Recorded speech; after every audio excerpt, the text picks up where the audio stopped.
Hi everyone, it's Lee Ashby here, and today we're going to have a look at the change cycle with the aim of snapping out of the cycle. So this is to raise your awareness around the different states of mind that you might be in as you're going through change. Now at the moment we've got the coronavirus all happening in early 2020. So in this state, change has been forced upon us. But in other times and parts of our life, we're pursuing change ourselves. Now, having a look at the states here, they may be familiar to you, where you've experienced a state of discontent or a breaking point. Perhaps you've made a decision, and then fear has taken hold. And what happens then? You don't end up taking the decision that you originally wanted to make. Now, through this video, we're going to have a look at all these different states in a bit more detail. And so this video is going to be helpful for people that are going through change, which is almost everyone right now, but it might be specifically handy for people that have a small business or changing careers or a changing city or going through some type of change, especially if they haven't been able to commit through that change in the past. So the whole idea here is to raise some awareness around these feelings, so in the future we can react better and hopefully be able to complete this cycle without the backtracking and actually go off on a new path. So that's the whole aim in the game here, is to snap out of this cycle and to actually get going down the path that you're wanting to go in. So discontent, that can be in all sorts of things. So we'll try and stick with career and small business and startups in that phase. But at the moment, obviously with the coronavirus on, everyone's going to be impacted across all different parts of our lives. So this will be relevant almost for everybody in all parts of their lives. But thinking about work, have you ever experienced discontent at work? I'm sure you have. Relationships, friends, money. These are just some life themes here where you can experience discontent. And how did you handle that? That's the question here. So you want to think about raising some of the awareness around the emotions that you were feeling. Perhaps in a work situation, it might be that you weren't valued enough. Relationships, it might be that you feel invisible. Friends, it might be that you're not taken seriously enough or something like that. You can have a think about those.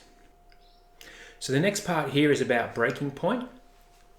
And we just want to raise our awareness around what emotions you were feeling to get to that breaking point.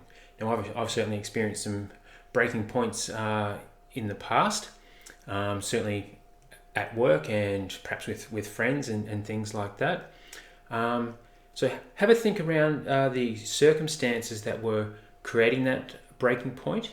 The feelings, was it a getting away from pain or moving towards a pleasure feeling that you were wanting to get to?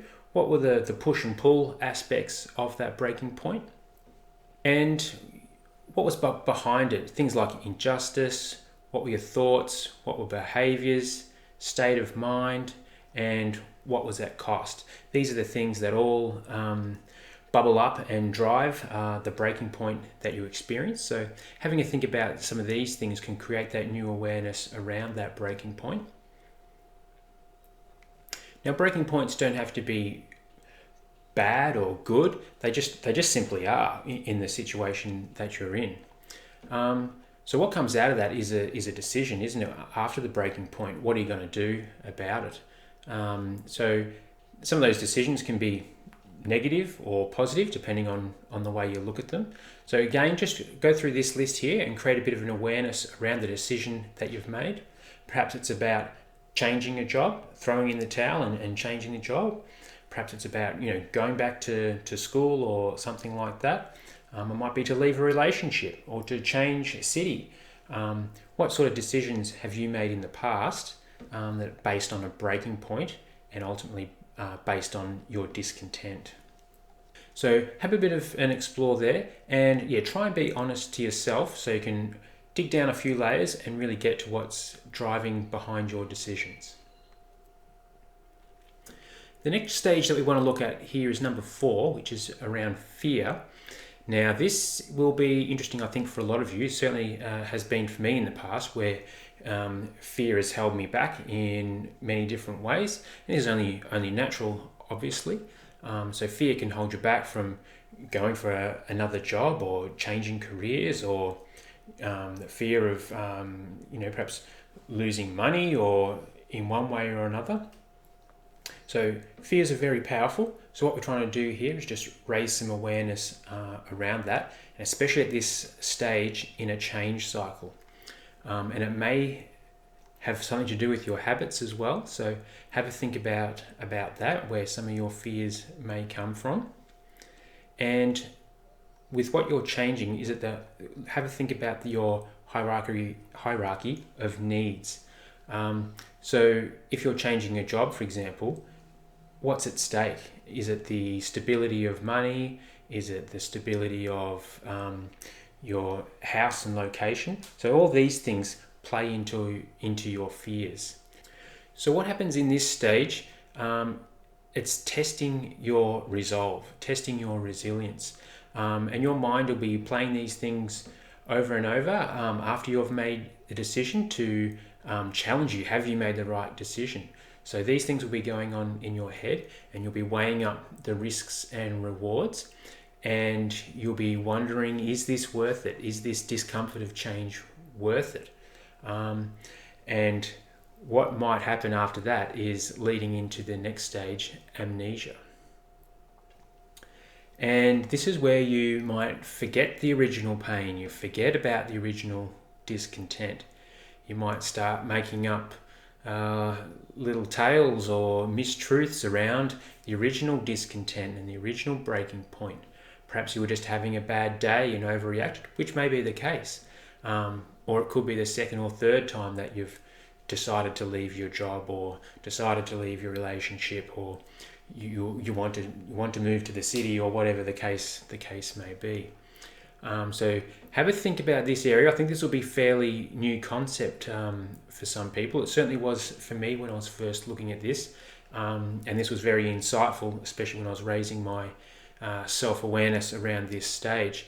And I was nodding my head along to a lot of these points where you did forget about the original pain. Your brain had moved on. It was a new day, and the solution that you might have come up with was too complex, and there was no time, and it was too costly, and let alone things like your own low self-worth and that kind of thing. So certainly in the context of applying for a new job, you've got to update your resume, you've got to get references, you've got to apply for it and do key selection criteria and all these things. So all of a sudden a decision to change job becomes a whole heap of work and a bit of a nightmare. Looking inwards, sort of more towards yourself, around your own beliefs and your friends and your environment. What's the fear and the change there, and do you forget some of that kind of thing where you might have made a decision when you're feeling motivated and strong and resilient, and then later on a bit of low self-worth creeps in, or you're not feeling quite up to what you were originally deciding, and then what happens? You make up more excuses and forget, and that leads to this backtracking stage. So this whole thing here is to create this whole awareness around this change cycle, so we can ultimately do something about it. The first thing that we want to do is create this awareness around here so we can choose better in the future. So moving on to the next stage here, backtracking. It's about our comfort zone and the fear of failure, and our own sense of comfort and safety that we have. So thinking about changing jobs, there's going to be that comfort in the old routines, and the discomfort of meeting new people, perhaps, with changing jobs. For a small business, it might be the comfort in the old ways of doing things, and now all of a sudden we have to move on to a whole new online platform. Well, hang on a second, there's a lot of fear around that, and you want to backtrack and go and do the old way of things because there's comfort and security in that. Again, low confidence, low self-worth, are they triggers to ultimately backtrack? And you can see the dot points there around fitting in, and perhaps some old resources or not having the faith to commit to the change. So these are some of the items around backtracking. So what we're wanting to do is, going forward, when we get to this number 3 decision point, we want to have the self-awareness and the strength and the courage to be able to break through and go onto our new path. So the way we can do this and prevent going into number 4, fear here, is by taking responsibility. And this is just one aspect here around how we can ultimately make better decisions and go forth and not end up in this backtracking stage. So taking responsibility is about awareness. In this example, creating awareness of this whole change cycle and the awareness around a new solution. We want to learn from the past. So that's what this is all about here, is learning from our past. So if this has been happening, if you've been going around this cycle for a number of times, perhaps years, throughout your career and life, then if we can learn from our past and make a better decision, we can move on down that new path as I was talking about. And to take responsibility and to get on this new path, we're obviously going to need a foundation in place. So that's obviously going to be around our health, so physical health, mental health, the resilience, the self-awareness to move forward, our relationships and the ability to move on and do that, plus the resources that are on hand as well. And all these things, they all contribute to our self-worth, the beliefs and the confidence that we have to actually move forward and act on some of these decisions, plans and actions that we put in place. So I hope that's been a bit of a help for you to raise your awareness around this change cycle. So have a look at the website to go ahead and download this workbook. Down below here, we've got a worksheet that you can download and fill in. It will help you identify what stage you're in and explore the past if you've been going around in this change cycle in the past. This will help explore the impact that's been having on you and help motivate you for change. There's a few dot points here with questions to help dig in and reflect on that past, and also what it will mean for you to snap out of the cycle and get that change. Will it be that new job that you're really after? Will it be moving to a better city or a better house that is going to lead to a better lifestyle and better relationships? Whatever it is for you, you can download this resource on my website. The link will be on the page or in the description below. So check that out and download it. And of course, get in touch at bebetter@leeashby.coach. Just email me there and I'd love to hear how you're going. Thanks.